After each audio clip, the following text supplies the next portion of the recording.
And we're live. Welcome back to another edition of the Fantasy Authority podcast. So this is the last podcast of 2019, this decade. We jump as of what we have another day and a couple hours left of 2019. So it should be a lot of fun. We did not do a podcast last week because really we did not want to give in to people's addiction to play fantasy football in week 17. So we did not want to support their habit because playing fantasy football in week 17 is the absolute worst. Don't do it. Last week. I can't imagine people like having a championship on the line and playing week 17 and having to navigate those waters of all the players that didn't play. And, you know, if you had Lamar Jackson all year and then, no Lamar Jackson. So anyways, but we're back this week. We wanted to do a 2019 wrap up, kind of go over everything and really what it means for 2020. And I think we'll do a little bit of conversation about Dynasty as well. I know old hashtag HedgeLife has been fiending for the Dynasty content now because we are officially, I guess, heading into the Dynasty season. Yes. We're far away from the Combine. The Combine's probably, a month and a half away? And then, we got the Senior Bowl coming up next month, the Shrine Game. Yeah. We have hand-sized Twitter coming back into full action and everything else, so it's going to be great. So anyways, again, I am Kevin Steele. You can find me on Twitter at FantasyRat13. You can find Cody at CKutzerFF. And then you can find our other co-host, Nate, at Nate Henry FF, the most original Twitter name in the game. How are you guys doing tonight? How have you guys been? Doing well, man. Enjoyed the little hiatus last week. Didn't do any DFS or anything like that, so it was nice not checking my phone every 30 seconds to see scores and updates and everything. So enjoyed it. Ready to put a little bow on the 2019 season and wrap this thing up. Same here. Happy to be back. Glad I got invited back on the show after I feel like a month of not being here. But looking forward to wrapping up 2019, looking back, giving some lessons, and hopefully making everybody play a little better in 2020. Absolutely. 2019 was a fickle bitch, if you will. We didn't see a ton of injuries, like we kind of talked about this, but there was a lot of poor play, a lot of busts, if you will. But I think let's just start out. I guess pull one out for the homies, the head coaches, Black Friday. Pat Shurmur, Freddie Kitchens, and I guess they haven't announced it yet because it's Jerry Jones, and let's just drag this thing out with Jason Garrett. So, but they have not officially announced Jason. But I'm sure by the time you listen to this, he will be shit canned. So, the Browns, the Giants, and likely the Cowboys are going to be looking for new coaches to go along with the Panthers, looking for new head coaches. And there's been some talk too, as well as the Vikings could possibly, if the Vikings get one and done here, that Mike Zimmer could be on his way out if they were to lose this because they're really high on Stefanski, and I know he's getting interviews already. So we'll see what happens there. But let's start off. Let's just kind of jump back in the time machine of, draft season and kind of go back and look at, looking back at the ADP and kind of how things shaked out because it's pretty different. There's a lot of names in here that weren't anywhere close to this. So this is I found on fantasypros.com. Looks like their final ADP for the season or for draft season. It was Saquon at 1, CMC at 2, Kamara at 3, Zeke at 4, Hopkins 5, David Johnson at 6, Devontae Adams at 7, Lev Bell at 8, Connor at 9, Michael Thomas at 10, Julio at 11, and Odell at 12. Now we have the actual finishes of CMC 1, Michael Thomas 2, Aaron Jones, Dalvin Cook, Austin Eckler, Zeke, Chris Godwin, Hopkins, Henry, Fournette, Julio, and Nick Chubb. Looks like the only one, there's not many that. So basically, you have CMC, Zeke, Hopkins, Adams, Michael Thomas, and Julio are the only ones that finished inside that were drafted inside the top 12 that finished inside the top 12. What is your guys' thoughts on just kind of the overall view of kind of how the season ended?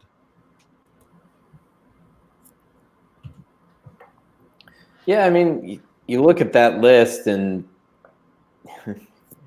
you have about a 1 out of 3 chance of being happy. That's not too good for the first round. That seems lower than normal, but there were a lot of big busts I mean, David Johnson is just a huge one. Lev Bell. It just seemed like there was a lot of variance in what was going on. Like Saquon had the injury. He had a quarterback change that sort of changed how many dump offs were coming to him. Kamara, I don't really know what the heck happened there. I guess he finally just couldn't be as dynamic as his unworldly numbers would let him believe. Devontae Adams had the toe injury. Connor had injuries. Lev Bell had an Adam Gase problem. So yeah, I mean it was a rough year for the first round.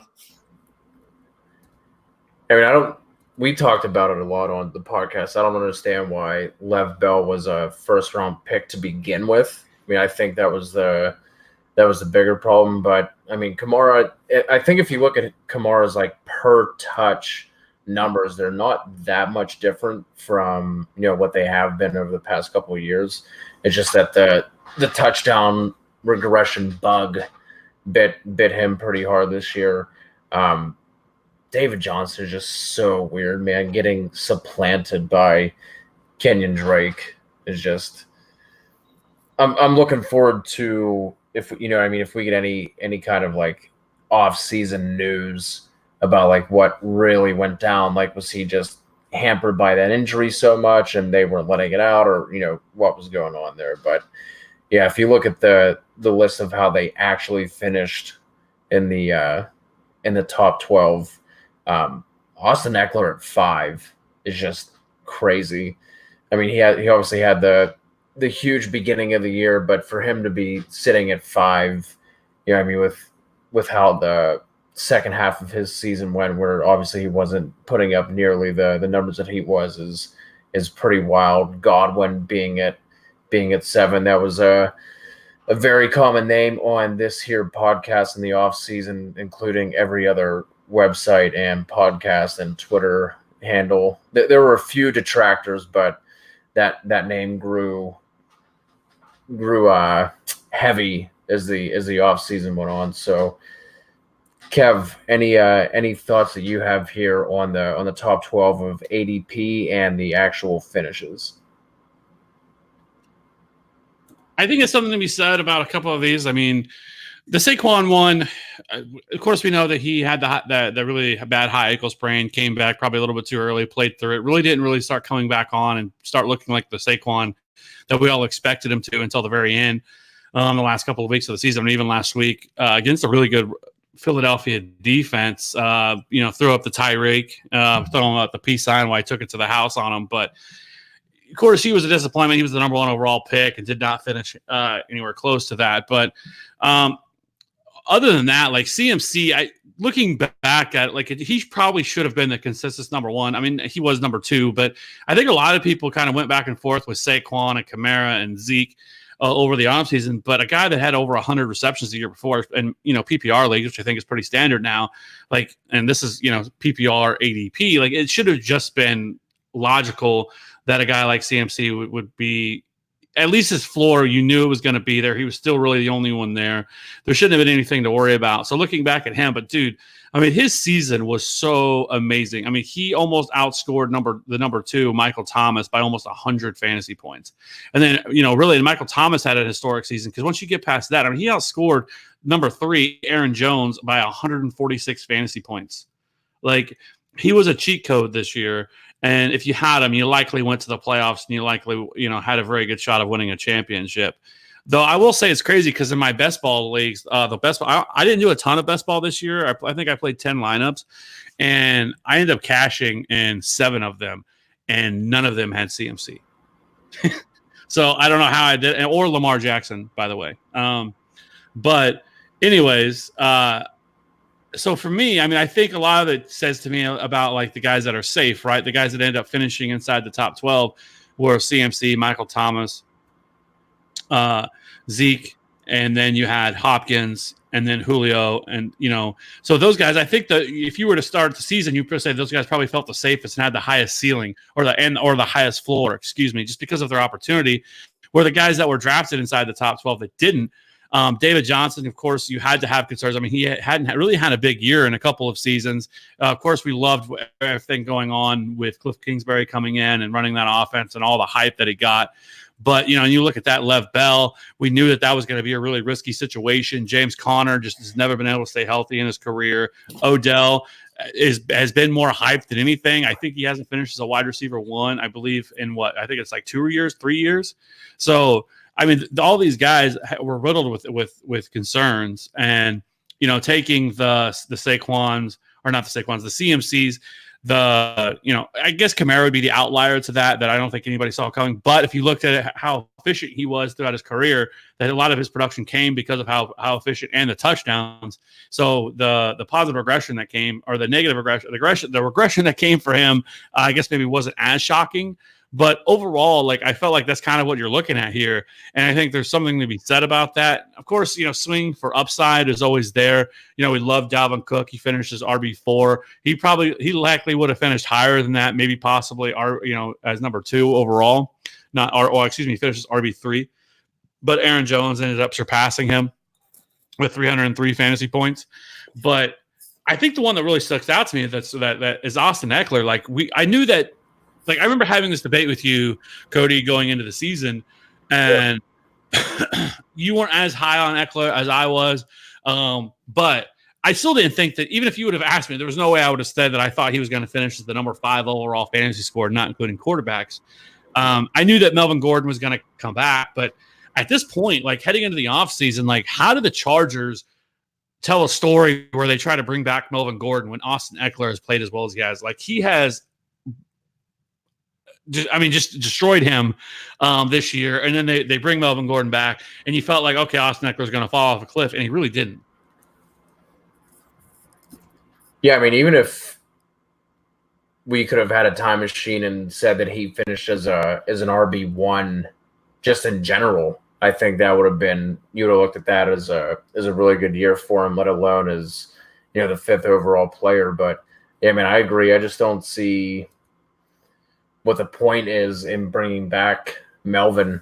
I mean, that I think that team's going to go through a little revamp here as it is, with Philly Rivers looking like he's probably on his way out, and with Melvin wanting the money that he wants and his holdout and everything, it's probably not going to sit well with the franchise. So, I mean, I think if you look at Eckler and Justin Jackson, that's a solid 1-2 punch. I mean, I don't think you really have to spend high capital on a running back in the draft either. So that'll be Melvin Gordon will be another interesting name to follow this offseason and see what ends up happening with him.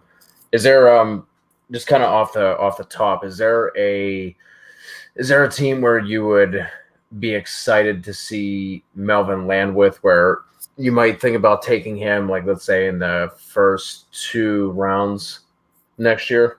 Tampa. I think we've been excited about Tampa for a few years now. It's always been the number 1 spot that always seems to come up with people. Much like I believe it was the Colts used to be the same way. Where you always talk about every oh man, imagine if he goes to the Colts. That's going to be something, right? And now that's Tampa, and that's all. Whatever running back it is, whether it's Le'Veon Bell, who seems to be on his way out with the Jets. Adam Gase, has to flex on Le'Veon Bell. He seems like he's probably gone. David Johnson is a lock to be gone. Melvin Gordon. I would rather have I'd rather have David Johnson or Le'Veon Bell than Melvin Gordon. But yeah, I mean, Tampa is going to be the number 1 place that everybody's going to talk about. I think one underrated spot. Not that I think the Chiefs would go after him, but I think the Kansas City is certainly going to be looking for a running back. Though it's funny because, right, we spent all offseason debating Damian Williams, who I believe in ADP went probably in the 2nd round, I think. It was either late 2nd, early 3rd. May have dropped because of LaShawn McCoy being signed, but I think that might have been a little bit too late for that to change that much. But the last couple of weeks, he's really shown out, and had some pretty big games, especially this past week. But a lot of his problems have been just injury, right? Obviously, LaShawn McCoy is going to be gone. I don't think Darwin Thompson will ever be a lead back for the Chiefs. So it's going to be interesting to see what the Chiefs do over this offseason. I probably lean towards them drafting somebody early, but I think that's another landing spot. You could be looking for a running back. So Damian Williams, 305, according to 4 for 4, and the last update on that was Tuesday, September 3rd. So 2 days before the season kicked off. Okay. So, yeah, sounds about right with Damian Williams. But obviously, he did not pan out, as we know. But, I mean, most of it was injury. A lot of it was injury related. It really wasn't as much as people wanted it to be like LaShawn McCoy problem. Like, that really wasn't it.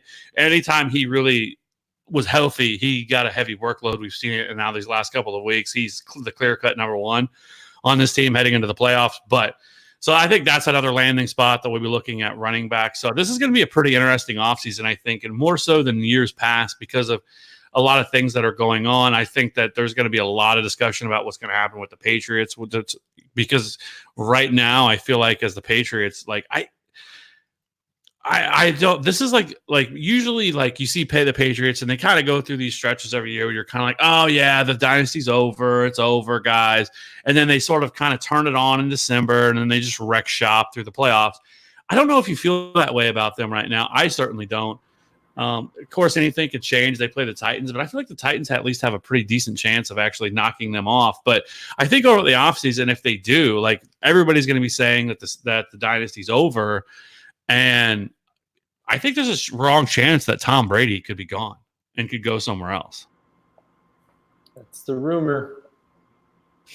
Because, and I know my brother, like he's a diehard Patriots fan, has been one well before Tom Brady. So it's not he didn't jump on the bandwagon. But anyways, we were kind of talking about it. And one thing we were kind of talking about was like, because we know a couple of years ago, Belichick wanted to get rid of Tom Brady. He wanted to stick with Jimmy G, and Robert Kraft would not let him. And so I'm almost wondering if like this is Belichick's way of getting rid of Tom Brady is by not putting any talent around him whatsoever. Because what could possibly go wrong? A 40-plus-year-old quarterback where your best weapon is a pass-catching running back and an aging wide receiver and nothing else. You know, Brady had a strange year. I mean, he was a fine QB1 for the first 6-7 games of the year, and then he just took a turn where he was completely useless for fantasy purposes, and their offense just tanked. They couldn't run the ball at all. They seemed so predictable. Anytime Sony was on the field, you just brought in an extra linebacker and shut him down. Anytime James White was on the field, pretty much knew they weren't going to run.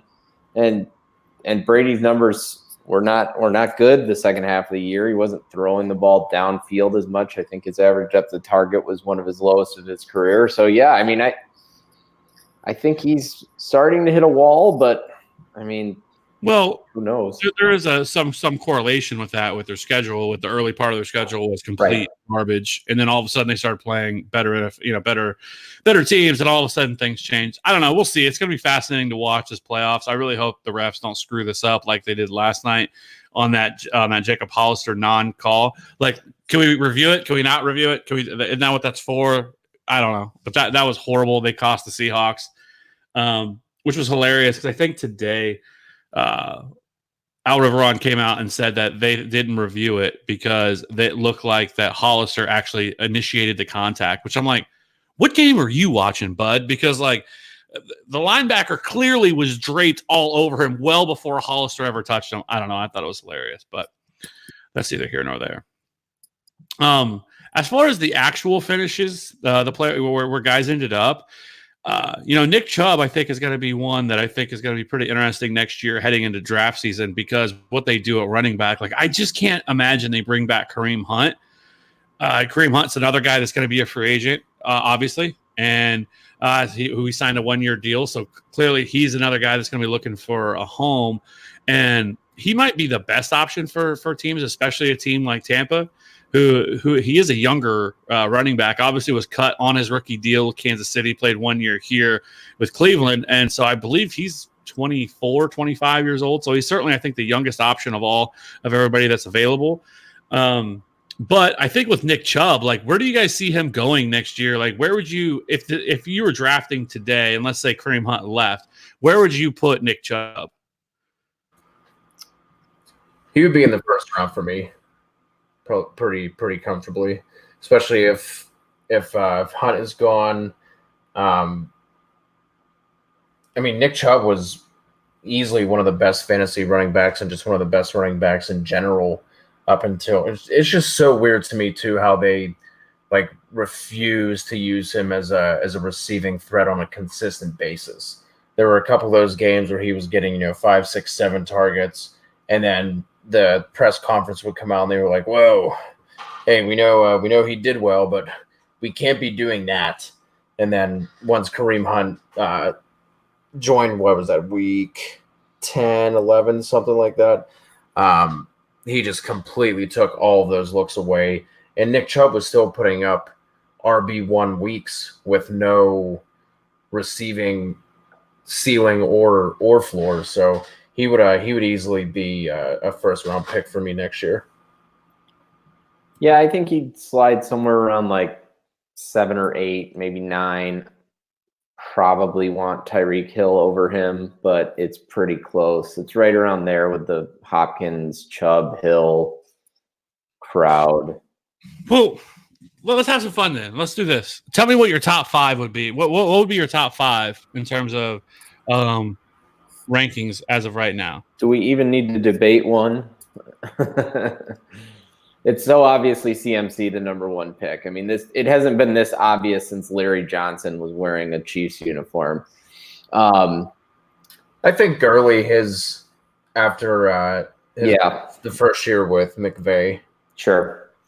I thought you were about to make a case for Todd Gurley. I'm like, excuse me?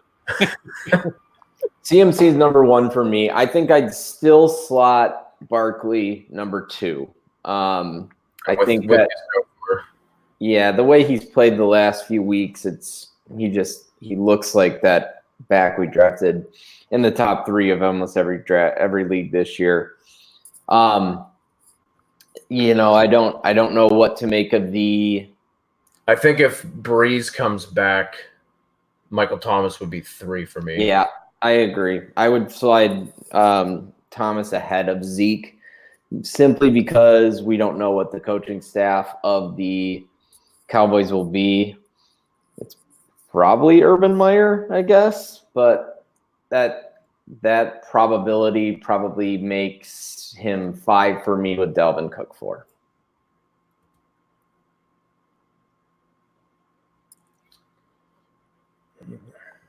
So for me, I think it would probably be. I think, I know right now it's crazy because we're so close to the end of the season. So people are going to say, oh my gosh, you can't even have a debate with CMC. Like, I feel like that, this season is kind of historic. I don't think he ever comes close to this again. Not that I think he has some drastic fall off by any means, but I think there still could be a debate with Saquon and CMC. But right now, for me, it would be CMC, and then it would be 2 would be Saquon. 3 for me would probably be Dalvin Cook. 4 would probably be Nick Chubb, and then 5 would probably be Michael Thomas. Wow. I think. I could make a case for Michael Thomas higher, depending on the way things shake out there. If Drew Brees comes back, though, that I guess you could make an argument that because he was so even consistent, even without Drew Brees. I mean Teddy Bridgewater, he was still a beast. So it's not like he just was having a rough year, and then all of a sudden Drew Brees comes back. So Michael Thomas is going to be hard not to debate, at least definitely in your top 5. But I mean, I could move him all the way up to probably 3 and feel fine about it.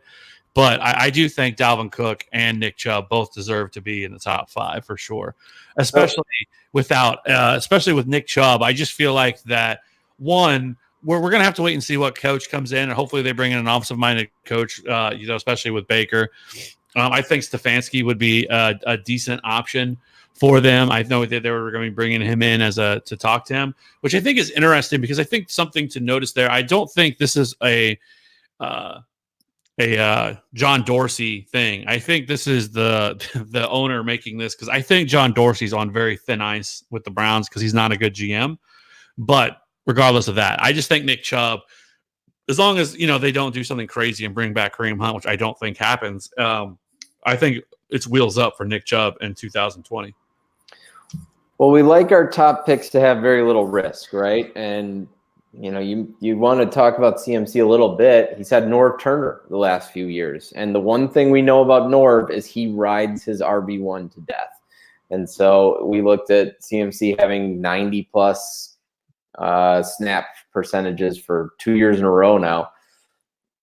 New coach comes in, Norv's probably out. Maybe they don't run him so much. He might be in the 70-80 range. It's still worth an RB1, but it does change the calculus a little bit and just adds a touch of risk to our consensus 101. Yeah, I mean, the drop-off that we've seen from running backs over the past couple of years is something that, I mean, I don't think anyone's gonna project we see a Todd Gurley kind of fall for him, but I think that's something you always have to take into consideration especially when you're looking at these workhorse running backs. I mean, David Johnson, Lev Bell, Todd Gurley, the list goes on and on with these guys. I think an early name that I'll throw out for maybe this is a bit hot takey, but I think someone that could creep up into that 5 to 7 range, Joe Mixon. I will be on Mixon heavily next year. I like that. He has produced in just garbage situations for 2 years now. Assuming Joe Burrow is the number 1 pick there, the tackle they took last year who tore his pec was it Jonah Williams, I think, tore his pec in the preseason. He should be coming back, which will be a big boon for that offensive line. So I think Joe Mixon will be a name to pay attention to, and I think we can see him have a huge rise come September of 2020. Yeah, where would you pick Kenyon Drake if he returns to the Cardinals? I still think you'd be a 3rd, 4th round, I think. That low? I think he would probably go mid-second for me somewhere. I don't think I'd have him as an RB1, but I don't know.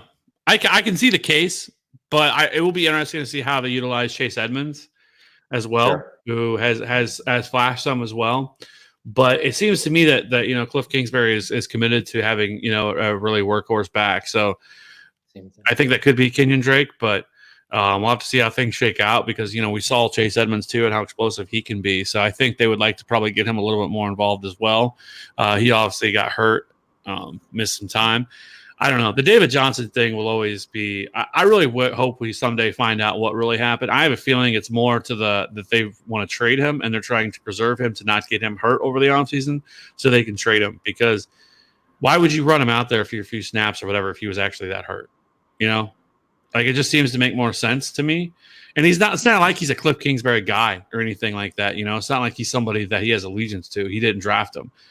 I think we would love to see David Johnson wind up actually go to Tampa Bay and reunite with Bruce Arians. That would be great because we know he knows how to use them. Let's just say, for example, if he ended up in Tampa, they traded him to the Bucs. Where would you slot in David Johnson? Because he would go right. I'm not. See, here's the thing. A lot of people look at David Johnson, and there's been a lot of talk about David Johnson, and he's washed, and people posting stuff on Twitter about one video of him trying to run or something like that, and people calling him to say that he just fell off a cliff. I don't believe that whatsoever. If you look at his numbers, so David Johnson, I got his numbers right here. To start the season, he had week 1, he had 25 fantasy points, number 5 overall. 18.5, number 9, 21.9, number 10, 18.6, number 12, 28.2, number 3. There was only 1 week before he got hurt that he did not produce an RB1 week, and that was week 2 against Baltimore. We had 8.4, finished as number 37. So he finished right outside of a flex option. But other than that, the dude was an RB1 every week, giving you RB1 numbers. And I believe that, if I remember correctly, before he got hurt after week 7, or after week 6, he was number 4 or 5 fantasy running back. He was doing exactly what you drafted him for. He got hurt. He missed week 7 through 9. After that, well, he played that one snap that one snap I think he played week 7 against the Giants. That was the Chase Edmonds week. And then after that, he was out week 8, 9, and 10. And then he comes back week 10, and he's been used very, very sparingly since. So I don't believe that he's toast. I don't believe that he's done. I don't think he's cooked whatsoever. And I think if he winds up in the right situation, he can easily be a top 5 running back again. I'd probably put him somewhere around beginning of the second. Probably somewhere end of the first, beginning of the second. Yeah, I'm probably a lot lower than both of you. He is 28 years old. He'll be the one thing, it wouldn't necessarily be his age, but he does have a lot of wear and tear on those tires. He had a lot of touches, I think, coming into the NFL. That's true. I think there's about 14 running backs I'd rather draft than him, looking at the list. Assuming your Tampa scenario. I mean, with Arians, it'd be a wonderful reunion, and I'm probably wrong, but I don't know. The risk is making me wary. I know he had a lot of usage in college, but I mean, since he's entered the NFL, like he really hasn't had that many. I mean, he missed an entire year because of a wrist injury. This year, I mean, half a season was basically taken away. So, yeah, I mean, I get the point. And yes, he'd be. I mean, he's not somebody you probably want to invest in dynasty at 28 years old. He's certainly on the down. He's going to be on the downward slide. But I mean, at 28 years old, 28-29 season. I mean, he still can produce. But I don't know. We'll see. It's going to depend on where he ends up. It's going to be interesting to see with David Johnson. I mean, admittedly, I love David Johnson. I've loved the dude since he's into the league. But it's sad to see the way his career, because he could have been so much better, and he is not ever going to be talked about in the way that he probably should. But, the healthy David Johnson is a beast. Well, let's take it a little further. Would you rather have David Johnson in Tampa back with Arians or Josh Jacobs? David Johnson. What about Joe Mixon? Assuming Burrow's drafted. I mean, I think even if Burrow wasn't drafted, I think I would still go Mixon in that scenario. I already know I'm gonna be very high, probably too high on him next year. I legitimately think he's one of the most talented running backs in the NFL.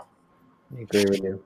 No, sure. I mean, I think you can make a case that I mean, like a lot of people we talked about Joe Mixon, that he is a young David Johnson, right, or a young Lev Bell. Like, I think that is who he is.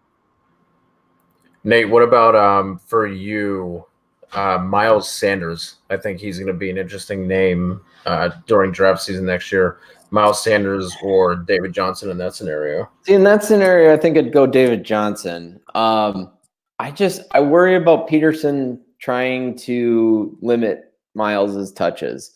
I think he was sort of forced to give Miles 70% of the snaps in the last few weeks of the season, and if Jordan Howard never got hurt, he would never have seen that type of workload.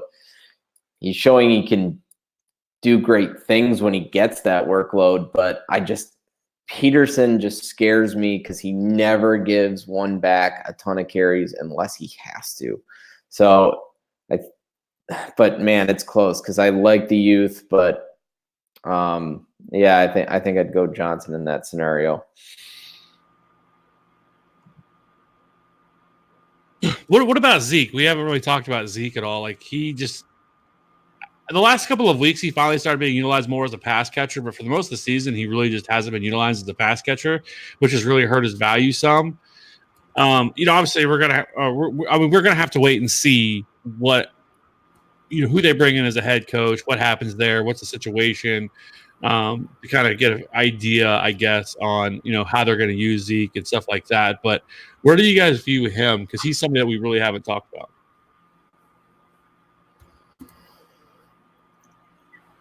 Got to think whatever coaching staff comes in is going to be a little more progressive. This is something I was talking to one of my buddies about the other day. Like, I don't understand what happened with the Cowboys offense rather, from like the first 4 weeks where they were using a lot of the motion and sweeps and bunch sets and everything to where they ended up at the end of the year.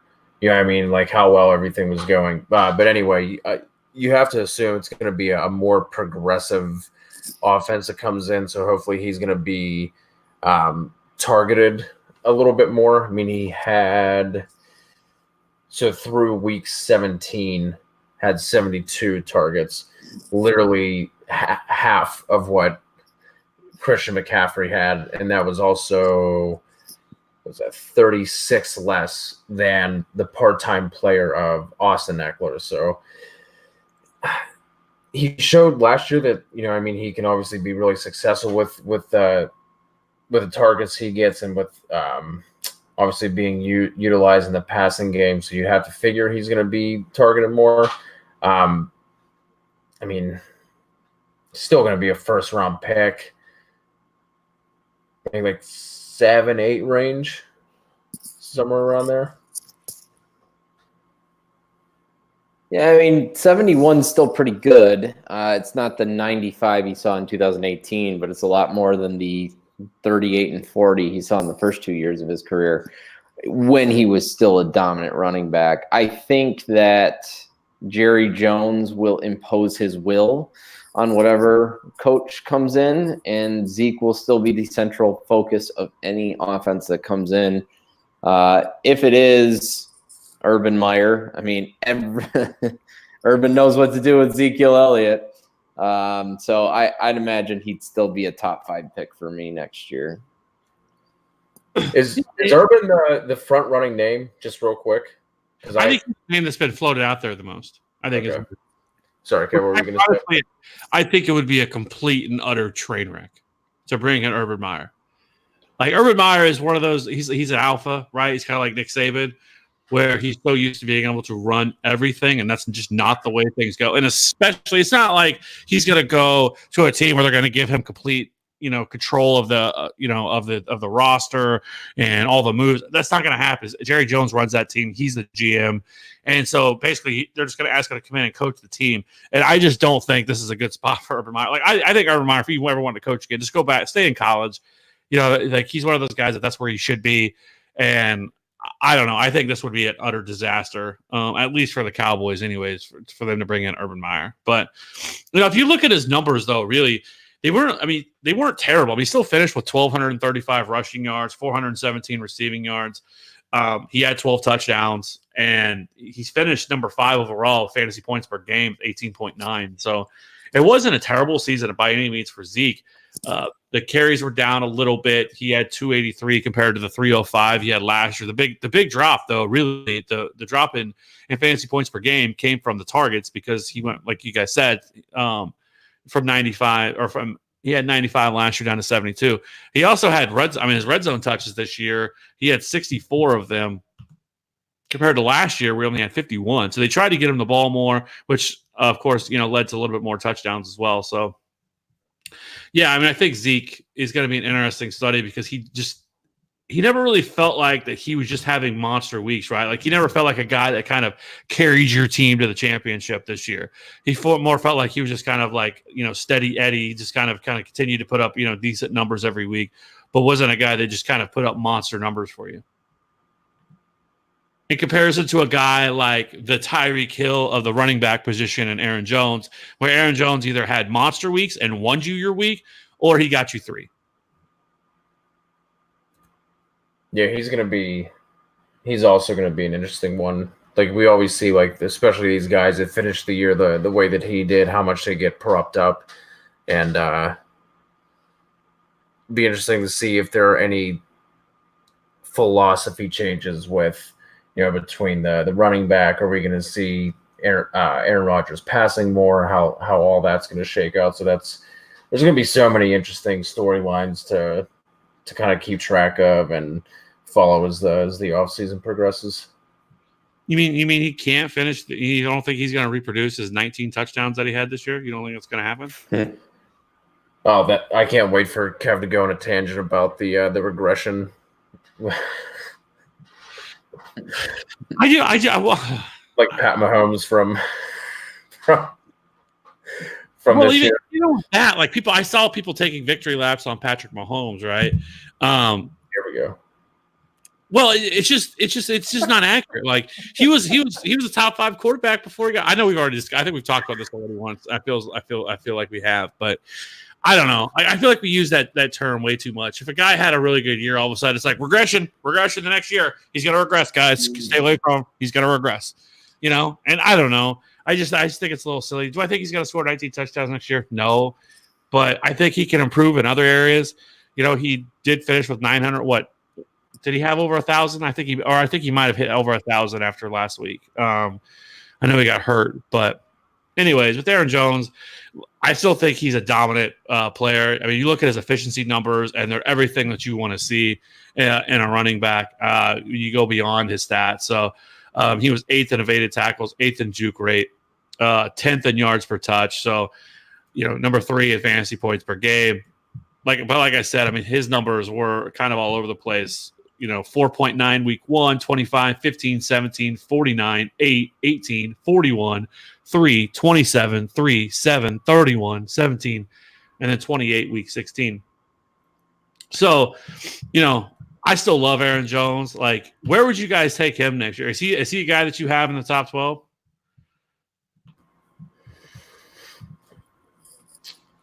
I don't think I would be able to, just because of the volatility that you were just laying out there, Kev. But I mean, he's not going to fall any further than 15, 6. You know what I mean? Somewhere in that range. I just don't know if that's a guy I'd be able to spend a first round pick on. Because I mean, it just as a general philosophy, I'm going safety with my first round pick, and I don't think that's someone I'd be able to spend that pick on. Yeah, I think I agree. He's a top 12 running back for me, but I think there are some safer wide receivers I would probably take over him. Among running backs that played over 50% of the snaps, Aaron Jones was 2nd in points per touch, just behind Austin Eckler. Eckler had 1.23 points per touch, and Aaron Jones had 1.08. I think he's a borderline not RB1. He's a borderline top 12 pick. Some of those guys that were in here for. Think you're muted, Kev. Yeah, I can't hear you. He's a borderline top 12 pick for me. So, I mean, as things finish this year, CMC, Michael Thomas are locks. Dalvin Cook, Zeke are locks for the top 12. Devontae Adams, DeAndre Hopkins. I think those guys are kind of the ones that you're probably locking in, right? Well, we still have quite a few, available spots. I think Aaron Jones does right now fits in that for me. Does a guy like Derrick Henry, do you guys have him as somebody that you would be willing to take in the top 12 next year? Nate, I'll let you go because I'm the resident Henry hater. Yeah, I mean, he does not have the pass catching profile I think I'd look for in first round draft pick. But if I'm at the very end, I don't hate it. I think he's right in the I think I'd actually take Aaron Jones over him, over Derrick Henry next year. But it's really close for me. I mean, if we want to talk about regression, I mean, I think that team, that offense as a whole, has to be one that's primed for regression, right? Just with how insanely efficient that entire offense has been since Ryan Tannehill has taken over, and there's still the concern with him that he can be scripted out of games. They haven't had that because of, like I said, how ridiculous that offense has been with Tanny under the helm. Right. If they get down big, Derrick Henry cannot be counted on. And we saw that multiple times this year, mostly when Marcus Mariota was under center. But it happened a few times with Tannehill. There were a lot fewer and far between. But, I mean, you want to talk about regression. That guy had more 1-yard carries for touchdowns than I think we've seen in about 20 years. So that's certainly something that's going to regret. If he's not going to get a 1-yard carry twice per game, I don't think you can count on the same number of touchdowns. A.J. Brown's a stud. The offense is certainly better with Tannehill, but again, I think that's a little bit too risky to be a first-round draft pick. That's a nice second-round draft pick for me, though. Was it changed at all in half point PPR? From full to half? Yeah. No. To standard, yes. Well, standard, of course, yeah. But I don't know. It's tough with Derrick Henry. He was somebody that we kind of talked about a ton in the heading up into the during draft season and everything else with him. And he was somebody that like I kind of talked about, and I had said pretty much multiple times that I felt like he was either a guy that was going to lead the league in rushing, or he could end up being like just a late a low end RB2. Obviously, he led the league in rushing, as we know, which he did at weeks, this past week, where he finally, he supplanted Nick Chubb. He was the rushing leader. But you're right, that is the 100% risk with him. Is he's just not utilized as a pass catcher. I think he was 47th in targets on the season. What do you have? 25 targets, which was 47th. He only had 39 red zone touches, which was 13th, but he's just not utilized as a pass catcher, and I think that is a very scary thing. And if that offense takes any sort of step backwards, then yeah, I mean, there's a real risk there with Derrick Henry. So I would probably say no. I would probably agree with you guys. I don't think he is somebody that I would want to take in the first round. Maybe mid to late second for me would be more my cup of tea for somebody like him.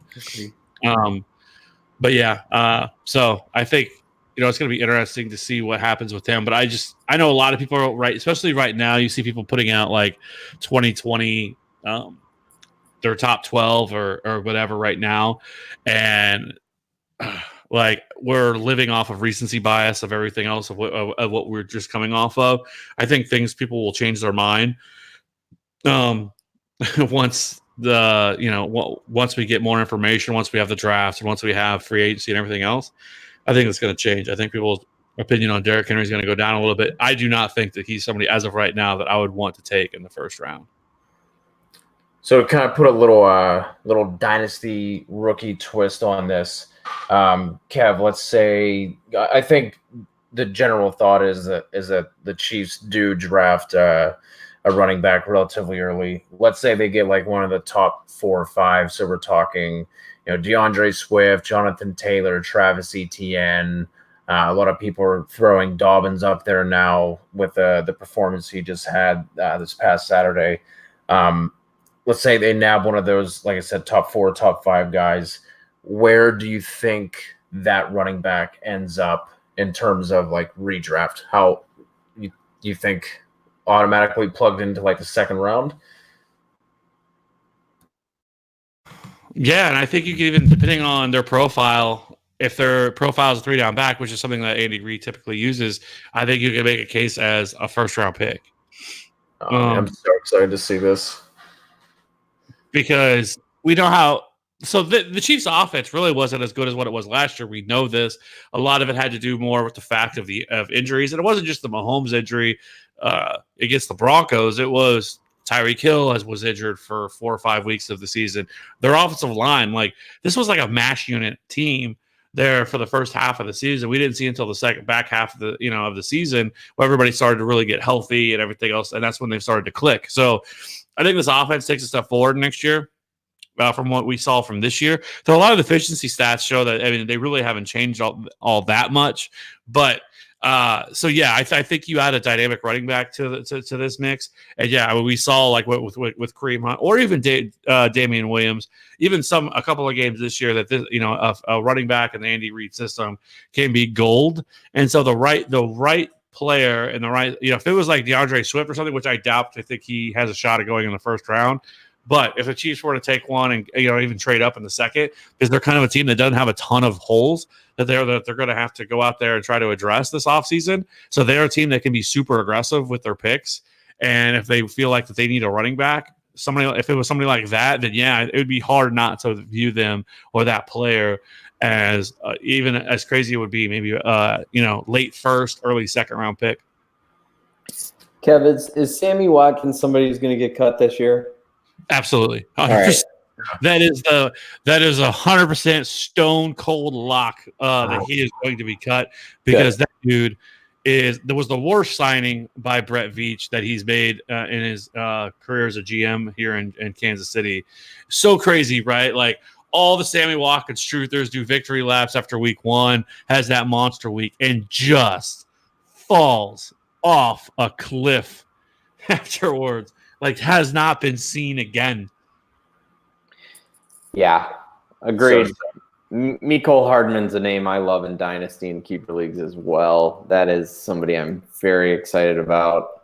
Like you said, I think the Chiefs have some regression in the positive sense they're due for next year, and I think we're going to watch them do some nice things in the playoffs here. And a lot of people are going to be very excited about them, which is unfortunately going to rise some of the ADPs of the Chiefs players. But nonetheless, those are two players I like a lot in Dynasty and Keeper is Hardman. And if you got a running back of the Jonathan Taylor, probably not him, but the Dobbins range, that'd be very exciting. Speaking of rookies, season's over with. Let's have a little review, I guess, kind of a dynasty rookie review here with some of these guys that after now the season's over with and everything else. Let's just start with the running backs. You had Josh Jacobs who put up a really strong season before succumbing to injury. David Montgomery hype train that a lot of people, especially late in draft season, but a lot of people really started getting on late August, really started getting super excited about, heard a ton about all the missed tackles and everything else. But really just never got an opportunity to be that lead back. And then you have Miles Sanders who popped in the second half. Devin Singletary really started to put things together as well. But, heading into next year, how would you rank them on verse? How would you rank those guys? I think Jacobs has to be one. We've seen it from him. Again, kind of like what we were talking about with Nick Chubb. Like you have to get him more involved as a pass catcher. Like that was one of his strengths coming out of Alabama. I mean, he had some plays I remember watching where he literally looked like a receiver. Like there were just some like crazy adjustments he made. He was really good with the ball in his hands in the passing game. So you got to figure that goes up from basically 0. So I think you have to have Jacobs at 1. Miles Sanders, I think, is going to be at 2. Nate, I get what you were saying earlier with, their hand kind of being forced, but they were, if we rewind the clock back to April of this year, that entire organization was. I mean, granted, you're not gonna hear them take somebody in the second round and say, well, we didn't know what we were doing, so we just kind of picked his name. But they did say several times that they had never had a player with Sanders' all-around skill set. So maybe them being forced to use him like this is going to bode well for his fantasy future next year.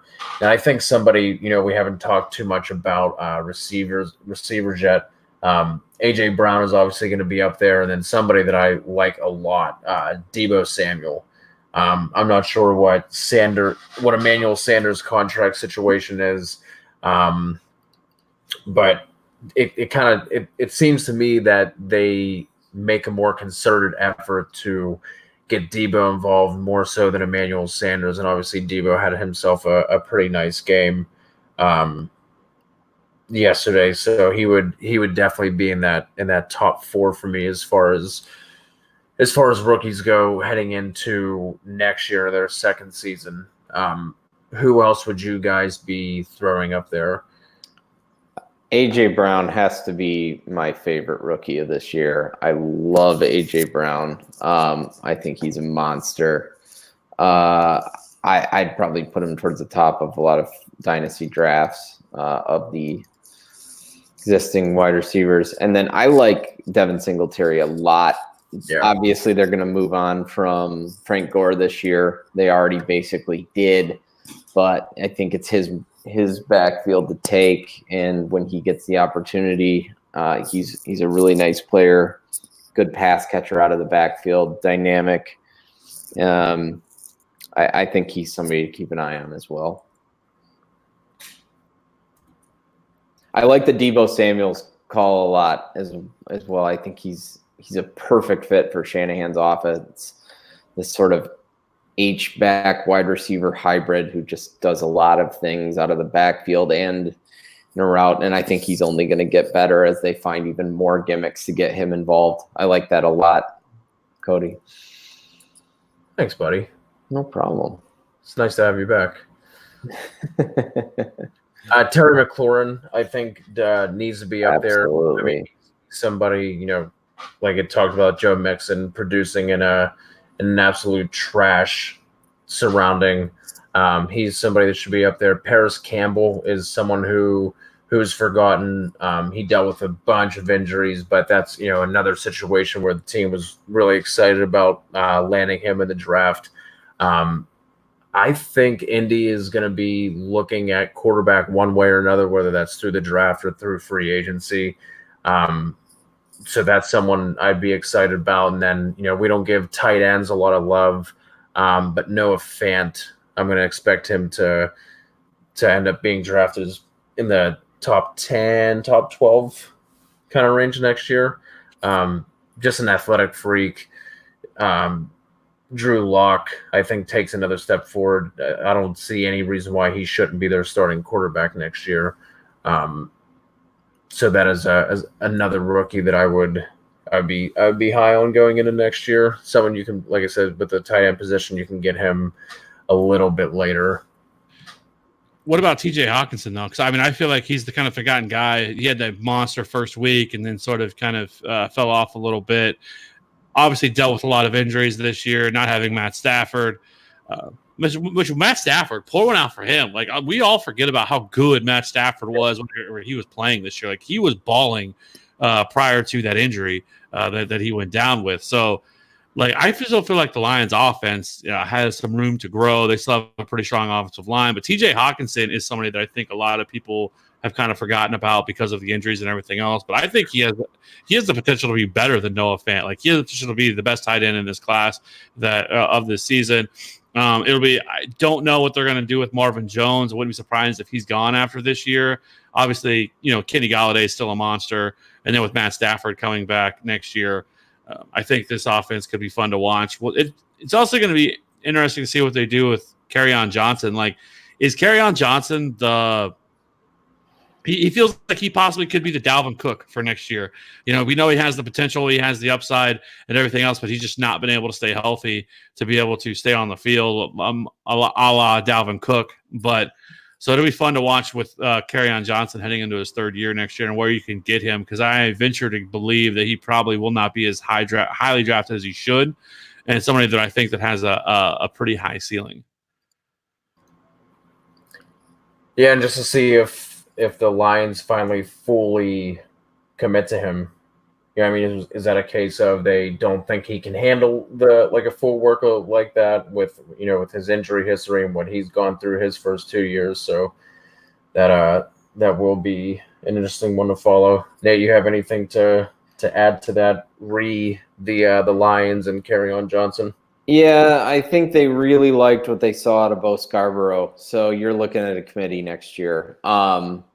That's probably going to lower his ADP. So if there is an injury or something like that, that's, Kerryon could be a boom if he gets the full opportunity. And, I would be surprised if they don't bring Marvin Jones back, actually. I think he is sort of the oil that makes the engine go. It's his downfield ability that defensive have to respect, along with Galladay's downfield ability that made Danny Amendola have a career year, actually. So they have a nice offense. I would love to see them improve the offensive line somehow. They've spent so many draft picks and so much money on that thing, and yet they still can't figure it out. But I think they have a nice offense when Stafford takes the helm, but I am a little worried about a Scarborough, Kerryon Johnson committee next year. Yeah, I don't know. We'll see. But wasn't trying to get us off the rails with the rookie talk. But I think for me, the guys that I'm most excited about in this class or from this year's class is still Miles Sanders. I think Miles Sanders has a higher ceiling of any running back in this class. I still believe that. I think I like him more than Josh Jacobs. I like him more than Devin Singletary or David Montgomery. And then for the wide receivers, I love Terry McLaurin. I think he has the potential to be an absolute star. He did it with terrible quarterback play, a rookie quarterback who was trying to figure things out and continue to put up solid numbers. But as far as somebody like I think A.J. Brown, we knew he was one of the most highly touted wide receivers coming into this year. I think that he is, but also DK Metcalf. I think people aren't really embracing him. Like, I think he is also an absolute stud and very well could be the next Julio Jones. Like, he has that in his range of outcomes, in my opinion. And so I think those three are the ones. But I'm also really excited about Deontay Johnson as well. I think he really impressed me this year. I think once they get two things that the Pittsburgh. Well, one, the big getting Ben Roethlisberger back. We know he's coming back. He confirmed that. I think he wanted to. In my opinion, I think he floated out to some people that maybe he wasn't coming back just so he can make himself relevant again. Of course, he needs to lose weight because the dude has ballooned. Like, he looks like somebody that could stand to lose 40 or 50 pounds, but regardless. Come on, man.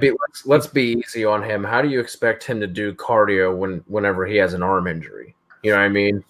Let's take it easy on him. You can't, you can't expect him to be this, pristine professional athlete with an elbow injury. The one thing they definitely need to do though is add a backup quarterback, because Mason Rudolph or Duck Hodges is a fun story, but he's a terrible quarterback, and Mason Rudolph is right behind him. So I think they 100%, without a shadow of a doubt, need to add a backup quarterback, especially with aging Big Ben. Somebody who doesn't take care of his body. It's not shocking that he would get hurt. So if they can find a backup quarterback this offseason, maybe whether it's paying somebody a little bit of money that you typically wouldn't want to, just in case something happens, because they need somebody that's in glass that, in case Big Ben gets hurt, break, because the options they have, because it's really impressive if you look and see that they were pretty close to the playoffs, considering they did not have Big Ben and how bad that offense was for pretty much the entire season. It was their defense that they landed on. So I really like Deontay Johnson. I think Deebo Samuel. But it's been fun to actually watch a wide receiver rookie class actually produce, right? Because the last 2 or 3 years, it's been really, really bad. Like, you have to go back kind of to that 2014 mega rookie class of wide receivers, with the Odells, the Mike Evans, DeAndre Hopkins, that year of wide receivers. So it's been fun to actually, get production. But I'm telling you, what's going to end up happening is that people are going to overdraft rookie wide receivers again and redraft next year because of it.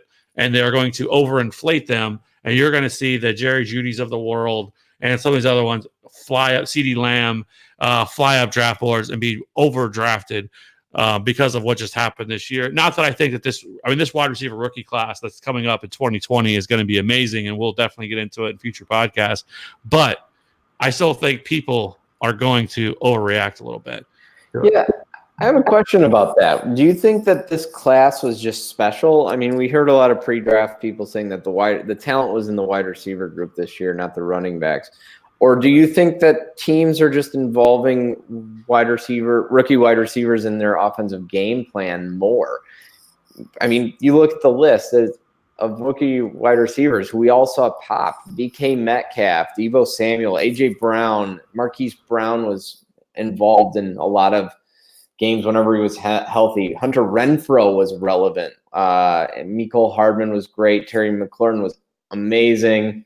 Deontay Johnson, even you got Darius Slayton who popped a little bit. Was this just a special class, or is this a sign that rookie wide receivers are going to be more involved? I mean, it used to be a rule that rookie wide receivers couldn't be counted on until the second half of the season. You waited till somebody else drafted and dropped them, and then you picked them up. What do you think? Special class, or is this something we can count on moving forward, other than they'll just be overdrafted next year? I think a lot of it was a special class. A lot of it was opportunity where they landed, but I do think this was a special class. And I think it was.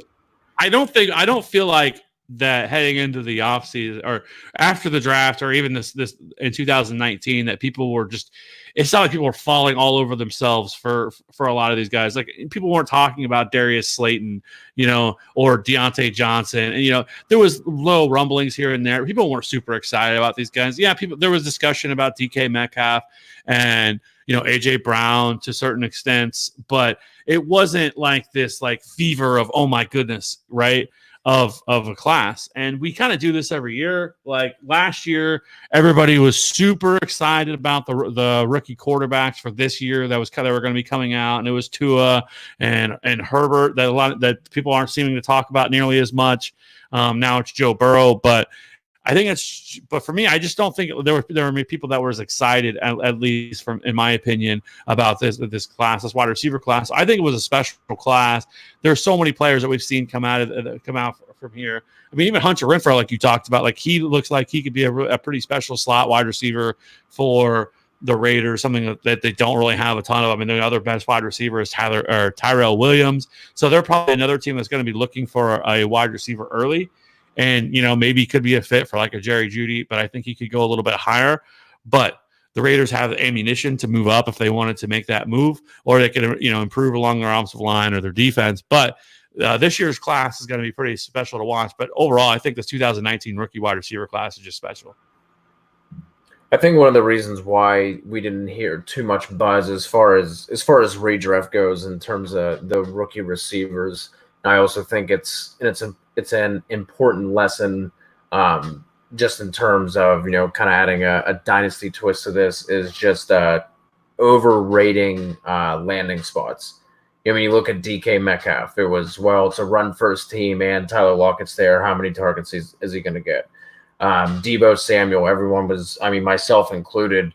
I was really high on Dante Pettis this year. George Kittle. Like, what's his role going to be? And then they also took Jalen Hurd, that's someone I'm really excited to see next year in terms of how Shanahan will fit him into that offense. So I think that's part of the reason why there wasn't too much buzz, like I said, for this rookie class in terms of redraft, but then just in terms of dynasty leagues, when you're looking at drafting these guys in your rookie drafts and any startups you might be in next year.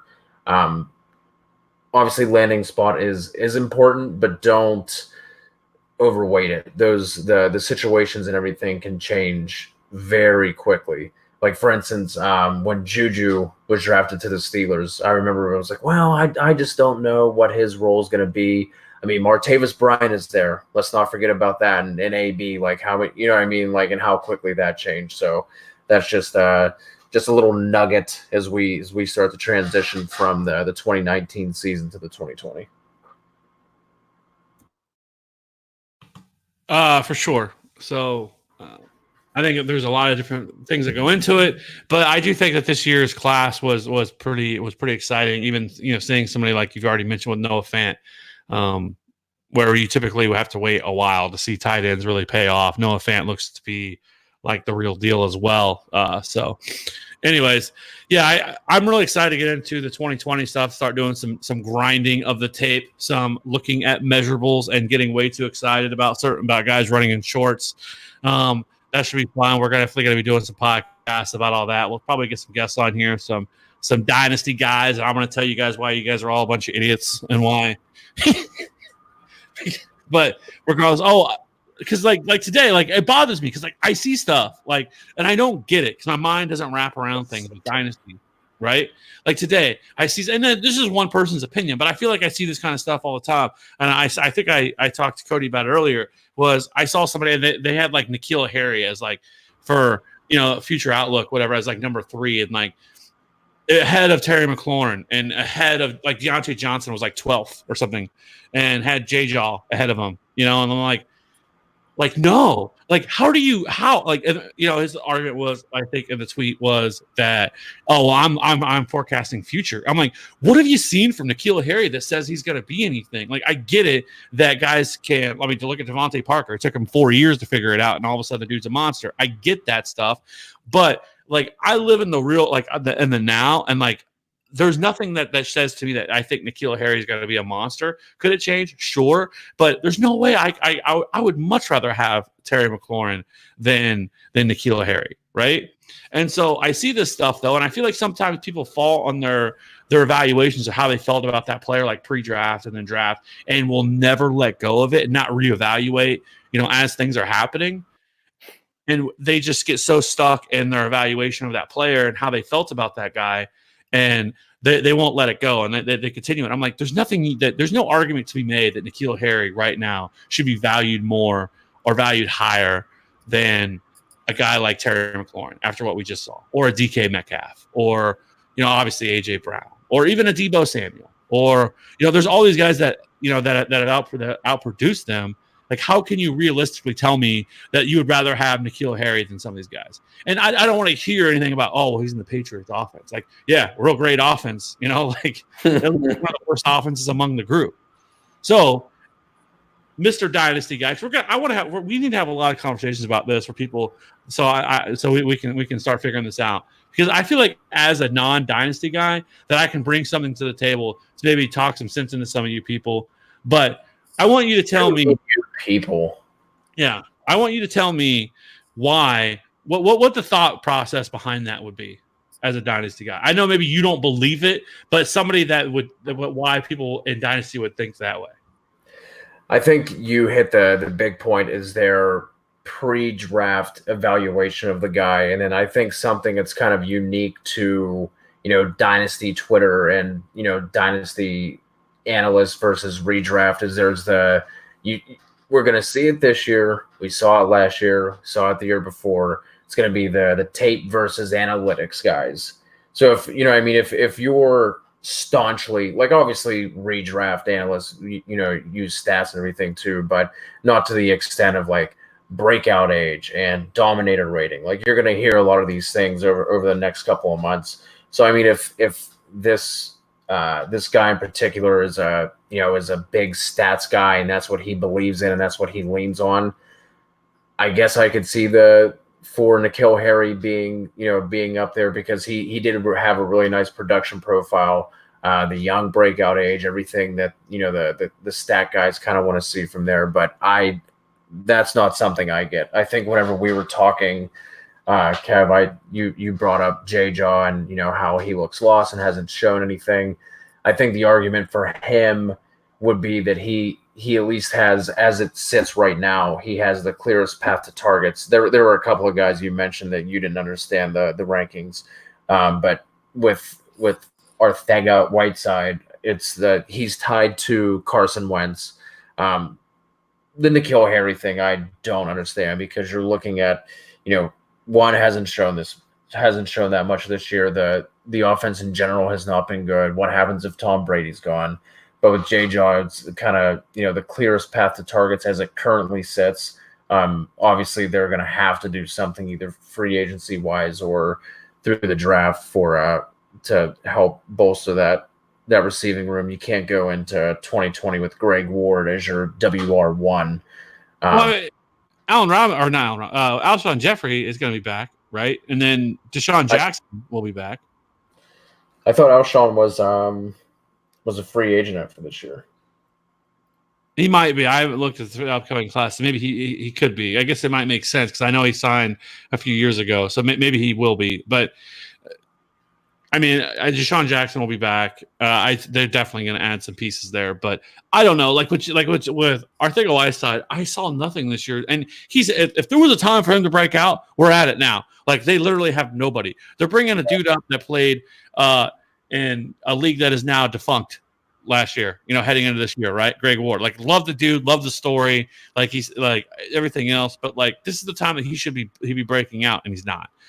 I get it. He's a rookie, and I know that not everybody breaks out at the same time. Situations, you can make a case for N'Keal Harry that he hasn't been given a lot of opportunity. Hell, he didn't even show up until week 11. due to injury. So some of it I can understand a little bit. But I guess for me, it's more of just the fact of like, it's hard for me to fathom saying that N'Keal Harry right now holds more value than a wide receiver that went out and put up 800 or 900 yards and 5 or 6 touchdowns, like a Terry McLaurin did. So, it just seems wild to me. So Alshon is not a free agent until 2022, and in 2020 he carries a dead cap hit of $26 million. So I would assume that he's going to be back with the Eagles. Although it looks like if they trade him post June 1st, it would only be $15 million in dead cap, and they would save $10 million in the 2020 cap. So, I mean, that looks like that is their way out. A post June 1st release would be that full $26 million dead cap hit. That's going to be an expensive 7 games he's going to play next year. Let's not get crazy. You really think it's going to be 6.5? 6.5. There we go. I'll take the under. Yeah. So, anyways, does it count if he plays for a quarter and then leaves? So, real quick, we're an hour into this, and we haven't touched on the receivers from a redraft perspective too much. We've been kind of going back and forth with some rookies and whatnot. Where are you guys going to be putting somebody like DJ Chark, John Brown, the aforementioned Devontae Parker, guys who we weren't really talking about too much? I mean, John Brown had his buzz. I was high on him going into the season. But, guys like DJ Chark, D.D. Westbrook, guys like that, where are you going to be putting somebody like, Chark and Devontae Parker? And do you believe in Devontae Parker going forward? Or do you think this is just a case of the Ryan Fitzpatrick YOLO DGAF tour of 2019?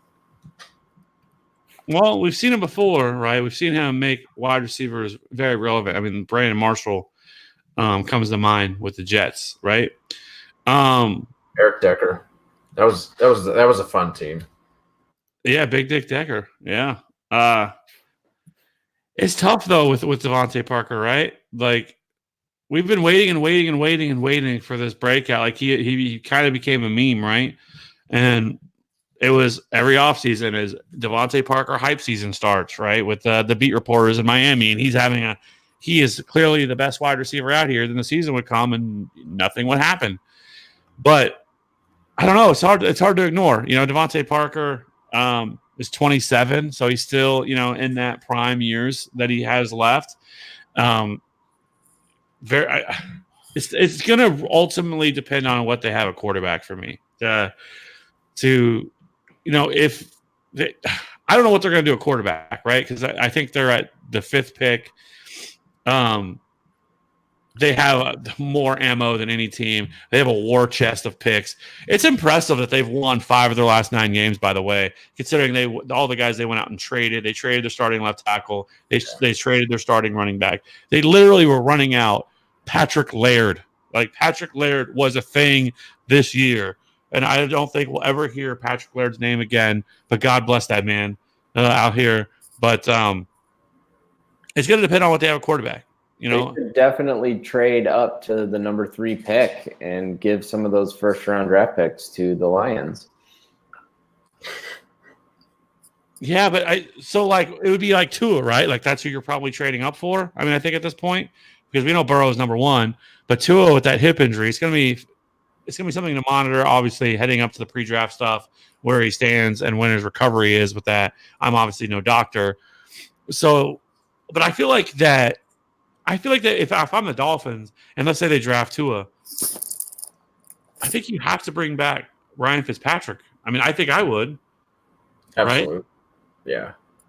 So I guess if it's Ryan Fitzpatrick or we'll see what happens if they have a competent quarterback there in Miami, then Devontae Parker is still going to be very tough. Are you going to trust the 1-year production versus the previous 4 years that did absolutely nothing? Yeah, I can't do that. I don't know. What, like fifth round? Would you take a swing on him there? Like let's assume that it is Fitzpatrick and I think I think he ends up going in the third. I think he's a third round pick. I think he's a third, fourth round pick. Wow. Where would you take him? I would probably take him in the fifth or sixth, right? Like that would be where I'd want to take him. But Right. I think he's gonna go much higher than that. DJ and like a guy like DJ Chark, right? Like he's somebody that like made sense to kind of take that next step. Super athletic dude, was kind of a field stretcher at LSU, and for him to take this next step this year, nobody was on him. But again, this is going to be another spot to see what they do. It sounds like Nick Foles is probably they're going to try to trade Nick Foles. You know, if Gardner Minshew mania is back, you know, this offense, depending on what they do. I don't think they haven't made a decision on Doug Marrone yet, have they? Did they fire him? I know they were talking that they were going to, and then they changed their mind. No, still a decision left on him. They got rid of Coughlin though as GM, right? Yeah, that dude's horrible. But apparently he was retiring the next week, and Colin was just like, "Nah, you're done now." Cold-blooded. yeah. So with Chark, I think he's probably another guy that probably goes in that fourth round range. I think I'd feel, obviously, depending on what's going on with that offense, I think I'd feel comfortable taking him in the fourth. I mean, if I went running back heavy, though, like let's say it's another year where, you know, I mean, you're just trying to get one of those top tight ends in the, like, let's say the third round, and I went RB tight end, that's a scenario where I would not take Chark in the fourth. But if, you know, I mean, if I have a more balanced roster at that point, I think the fourth would be would be a good spot for him. He was, not only did he have those ceiling games, I feel like he was pretty consistent week to week as well. Yeah, I agree. Chark was wide receiver 5 at about the midway point through the season. And he's clearly their red zone target. And I think he could have another great year next year. There's certainly risk with the quarterback situation. So if the price was right, I'd be all right with that. But I would love to get him in the fifth instead of the fourth. But I think you're right. He probably goes earlier. Is DJ Moore somebody that we should be looking at as a wide receiver 1 next year? Yeah. I think so. I mean, he was so consistent. So many targets. He was, second in targets for the second half of the season, behind only Michael Thomas. You're going to give me somebody with that many targets with a Kyle Allen playing quarterback? Yeah, that's somebody who, if Cam Newton's back or they upgrade their quarterback situation, I'm definitely looking at him as a top 12 option next year. I agree. So if you look at his numbers, I mean, 87 receptions, 1175 and receiving yards, but only had 4 touchdowns. I think that's something that you definitely could probably look at as a number that should definitely go up next year. But I love DJ Moore. He'll be heading into his 3rd season, still only 22 years old. To be that productive at that age, I definitely think he is certainly in the conversation at wide receiver 1, or as a wide receiver 1, not the wide receiver 1. But yeah, I mean, 15th in points per game. So, Solid. Yeah, I think there's lots to like with DJ Moore next year. I think he's another guy, and then another one would be Tyler Boyd, who had a pretty big year as well. Who, to be honest, if they would have left my boy Andy Dalton in, they would have won more games. You know, it's funny, they come back and all of a sudden, they put Andy Dalton back in and they win 2 games. That's what happens. The Red Rocket comes back in. But, with Joe Burrow, I think that Tyler Boyd is also another guy to really look at next year, who he was kind of that what he was. I believe he was drafted probably in the 5th, 6th round this year, somewhere in that range, maybe the 7th round. And I think another really big sleeper that we had, not sleeper, but really great value that you got was Allen Robinson. Just nobody was on Allen Robinson. I was super high on Allen Robinson, loved Allen Robinson, felt like he was one of the best values in the draft. And I don't know why the people weren't high on him. It didn't make any sense. I know there was conversations about, oh, well, he hasn't been able to stay healthy and everything else, but the dude's a baller. And he produced this year. He finished as a wide receiver 1, I believe, wide receiver 7 on the season. So, and even with a terrible Mitchell Trubisky, Allen Robinson really produced almost two receptions away. Or no, I guess he did finish. Yeah, he had. I don't know if this has. Okay, yeah. So yeah, he did have 2 receptions away from 100, 1,100 yards, 7 touchdowns. So I love Allen Robinson, but he was another guy that was a great mid-round pick. So Tyler Boyd was wide receiver 22 at 507, and A-Rob was wide receiver 28 at 607, which we talked about it, just made absolutely no sense. I mean, Miles Sanders, again, looking at 4 for 4, looking at their ADP, Miles Sanders was 3 picks behind Allen Robinson. Alshon Jeffrey was 2 picks ahead of A-Rob. That was one I did not get, and we've talked about this a lot, but Austin Hooper and as late as he was going in drafts, just in general, and then also at the tight end position, that was another one that we bandied about very often on this here podcast. I think early, at least for me, guys that I think that can take a big another step next year, or be players who I think that should be drafted higher than what they were this year. Michael Gallup certainly comes to mind as one of them. I think he's the real deal. He was actually somebody I was getting ready to bring up, Kev.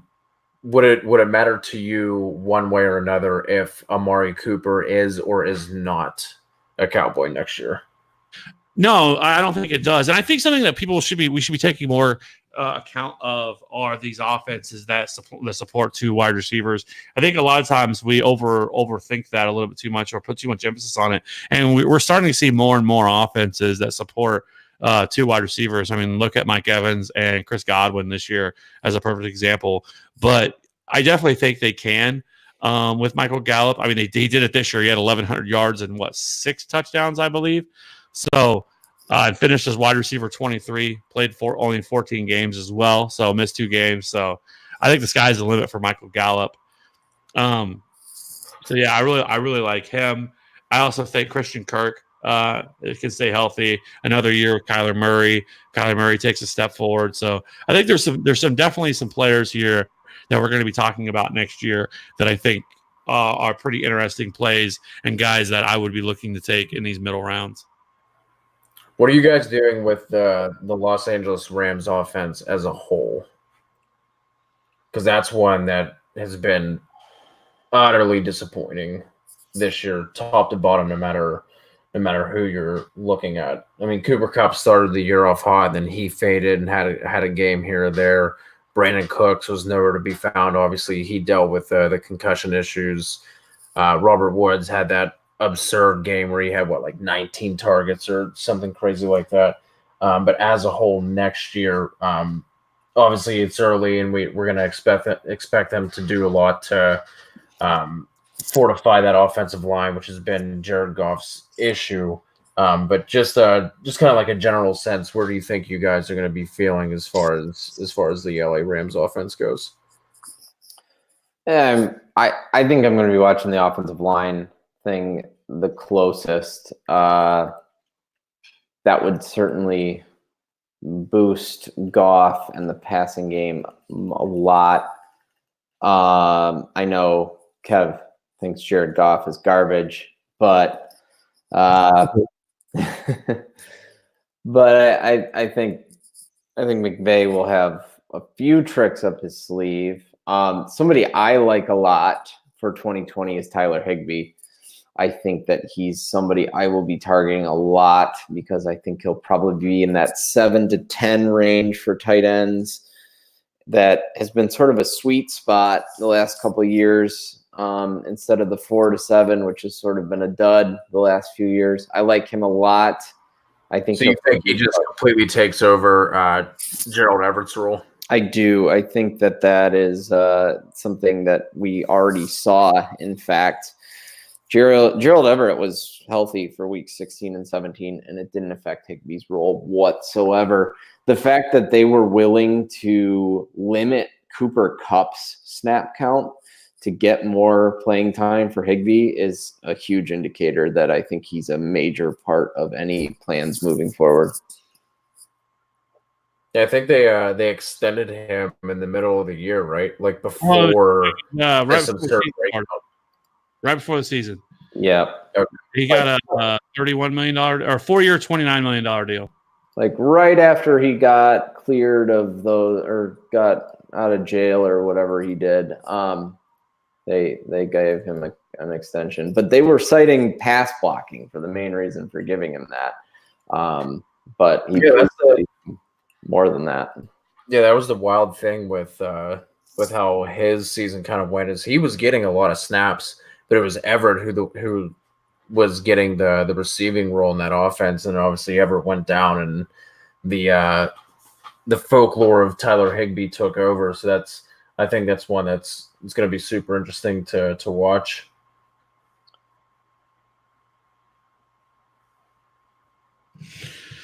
Yeah, I mean, I think the Rams are the same. I think they're a team that with Jared Goff, they're playing a bad team. Jared Goff's a solid player. If they're playing a good defense, avoid like crazy.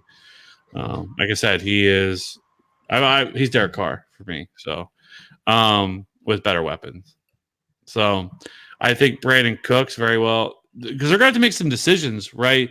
They went out and they paid Jared Goff. They traded for Jalen Ramsey. So Jalen Ramsey now is going to be getting a monster contract this offseason from them.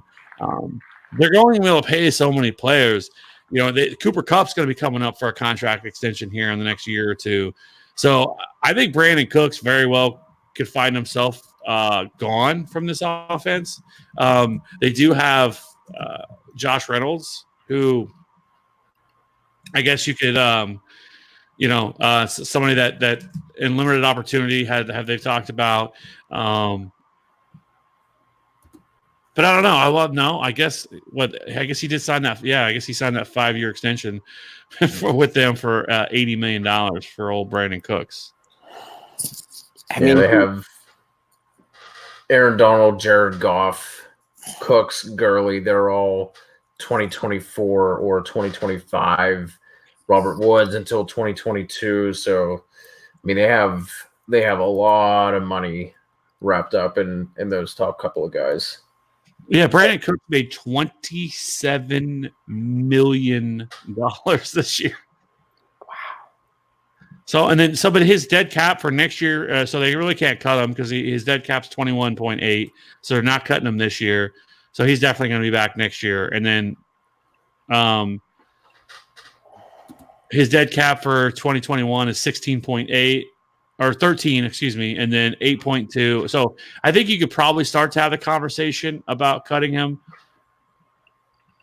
Well, and maybe not until 22. But it's crazy, though, because I didn't even realize he was still this young. Brandon Cooks is still, 25? He just turned 26. Next year's his age 26 season. Well, he's still young. Yeah, but he is not young when it comes to concussions. I think he's got 8 in his career. Maybe it's 7. He is 1 concussion away from career ending. I would be avoiding him like the plague in all drafts. Yeah, which is, sad to see with him. But yeah, it's scary.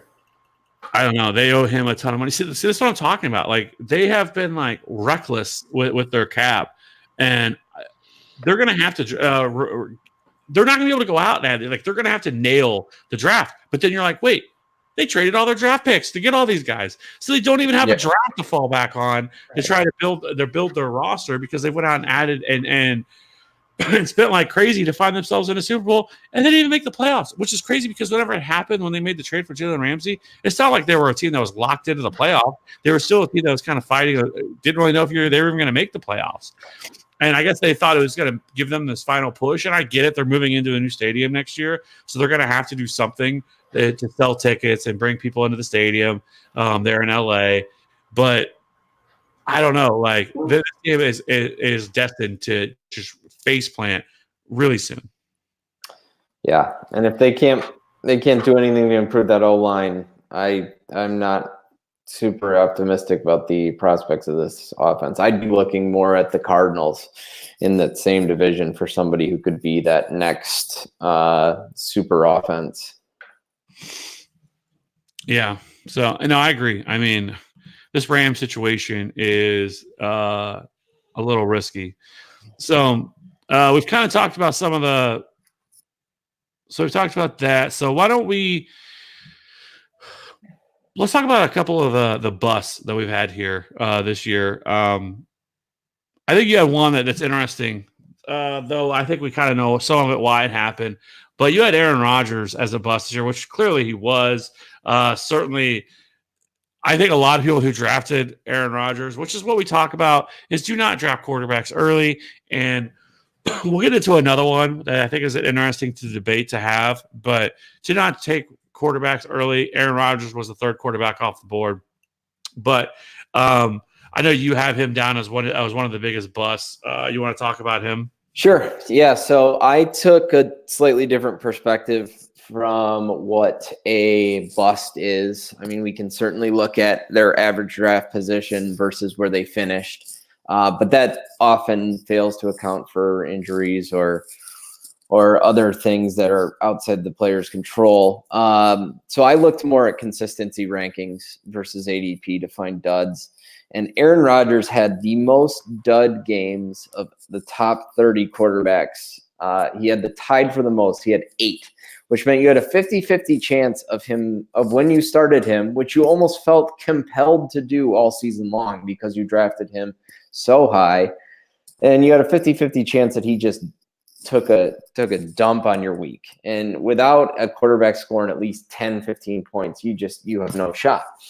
And so he only had 5 true startable games. And when you draft a quarterback that high and he's a dud half the time and a startable asset only 5 of 16 games, that is a massive bust and proof why the late round quarterback strategy is so useful. I mean, we saw it all year this year. Tannehill was a useful option. A lot of teams won championships with him. Ryan Fitzpatrick, I'm sure a lot of people won a fantasy championship with him in week 16 when he scored 35 plus points. So yeah, Aaron Rodgers was a dud for me, and I agree with you that this is further evidence that you should be thinking about quarterbacks late in your draft.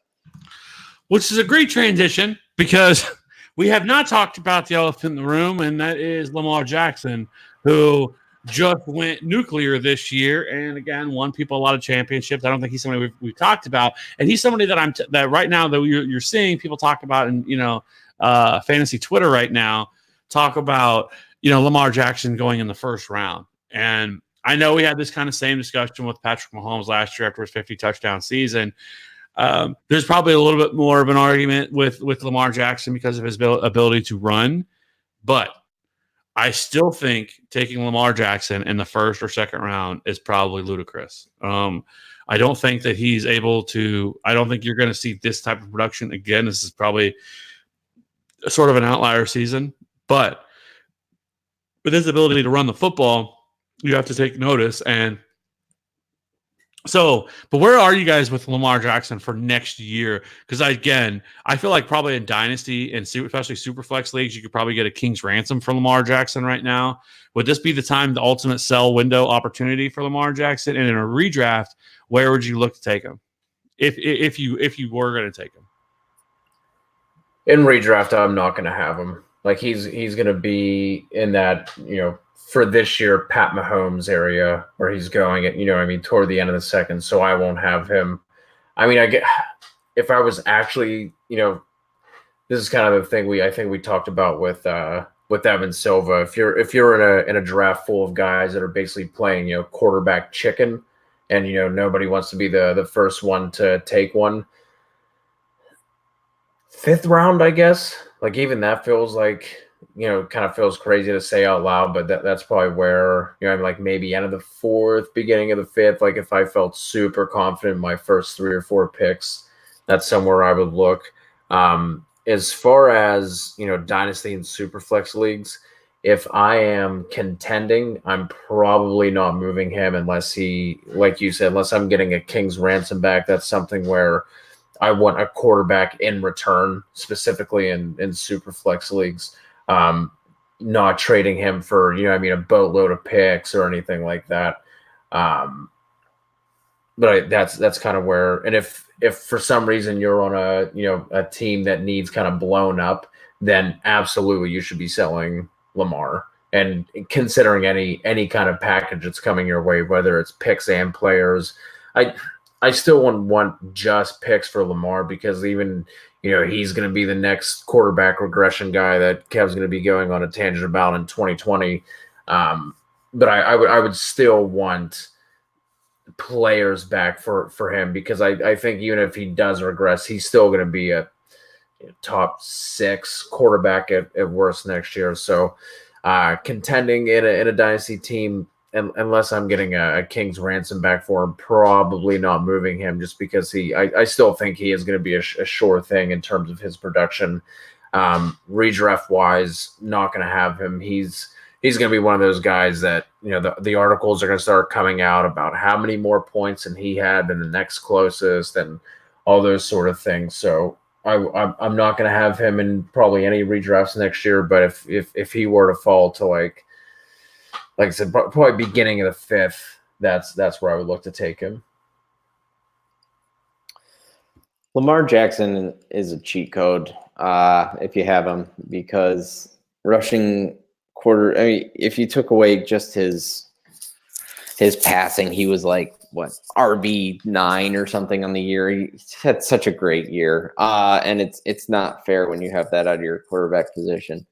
That said, I still think that Lamar Jackson carries an incredible amount of risk because he is going to get hit more than any other quarterback in the league, and that means he's more likely to get hurt. I realize he's never been hurt in college. He's never been hurt in the pros. He's so good at dodging those big hits, and he's so clever at sort of squirming his way down to the ground before he gets hit hard anywhere. But it's just a risk. And when you're going to take a first round player like that and you're going to miss out on an RB2 or something, or even an RB1, I think that is just an incredible amount of risk for a quarterback taking that many hits.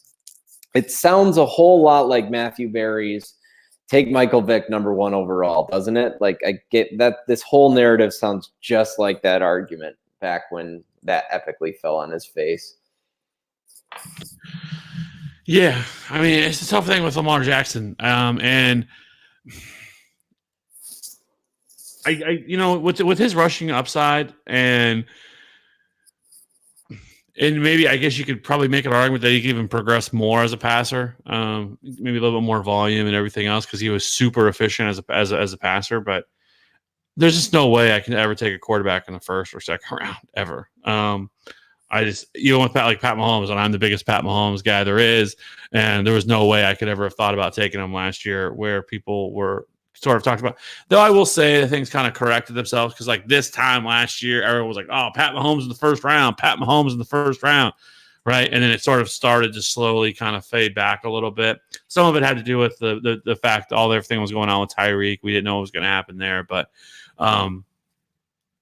I don't know. I think that Baltimore definitely needs to continue to add more pass catchers. And the fact that they have Willie Snead as the #2 and, guys like that, he's relying on 47 tight ends every single week. So I just can't do it. But in Dynasty, so let me ask you this. So let's say it's a super flex league and somebody were to offer you, let's say a first round rookie pick, Baker Mayfield, and I don't know, Terry McLaurin for him. Would you do it?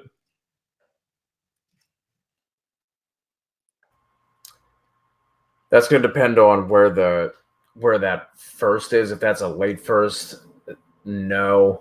Like that feels crazy to say that with getting Baker in return, but that I think you'd be able to get more. I think is where that comes down to. Like if that's the 101 and Baker and McLaurin, I'm strongly considering that for sure.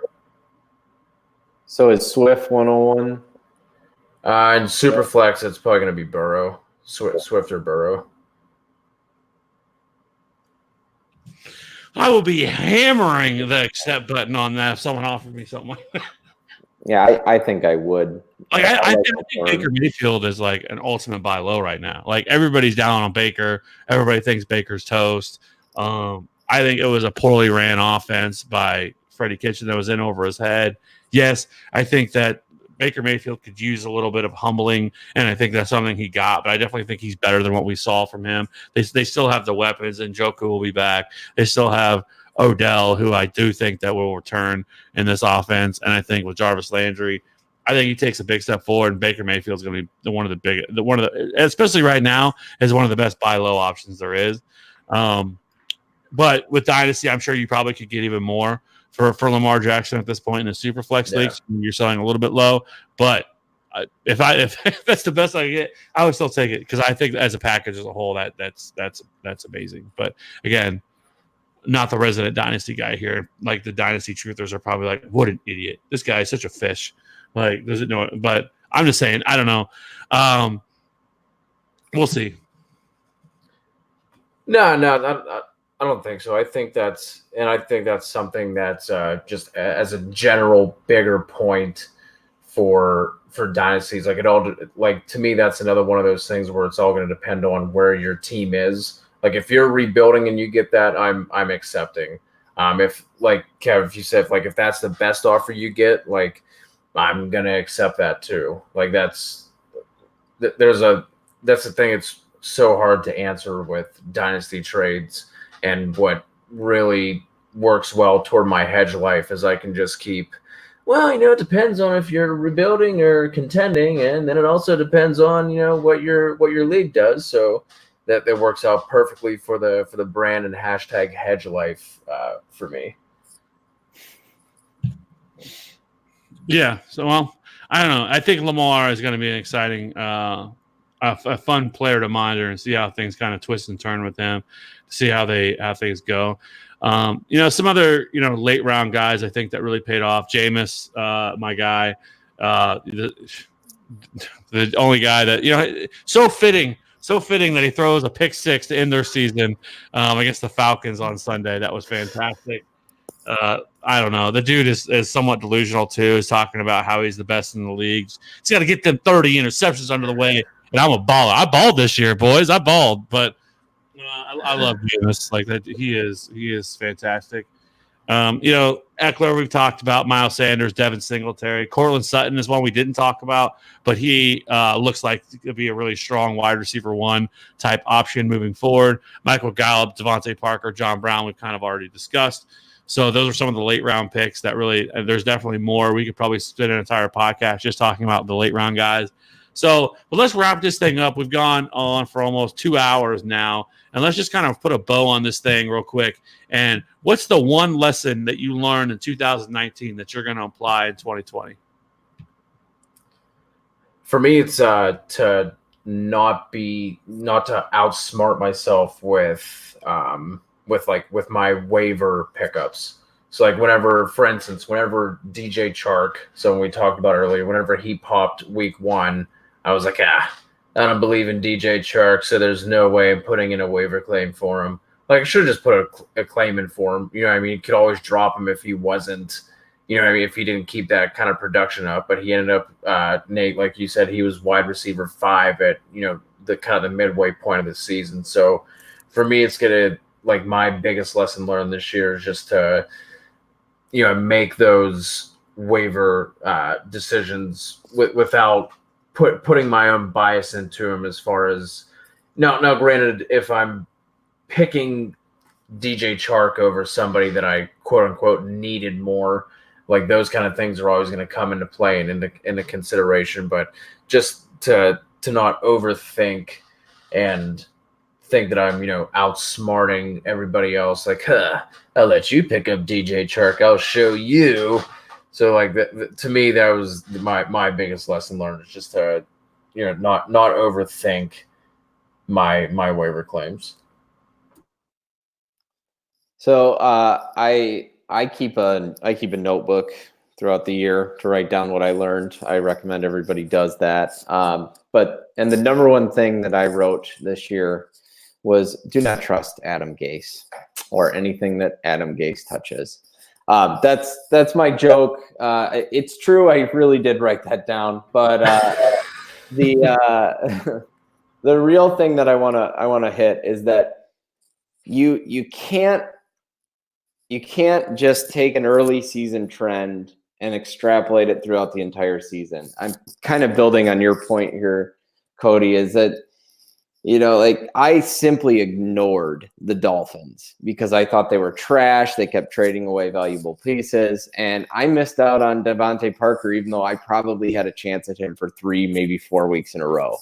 And I really should have grabbed him. And it was because of my own hubris of saying, oh, I know that the Dolphins are trash. They're going to suck all year. And that was because I let the early season trends get too strong of a foothold on my analysis. You have to be water every week. You can't just be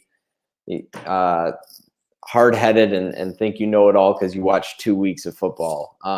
Look at what the numbers are telling you. Take 4-week samples, take 2-week samples, compare it all, and remember that the early seasons are not permanent. Early seasons trends are not permanent. And don't trust Adam Gase. Preston Williams, just another name to quickly throw in here as far as a rookie guy to look forward to next year.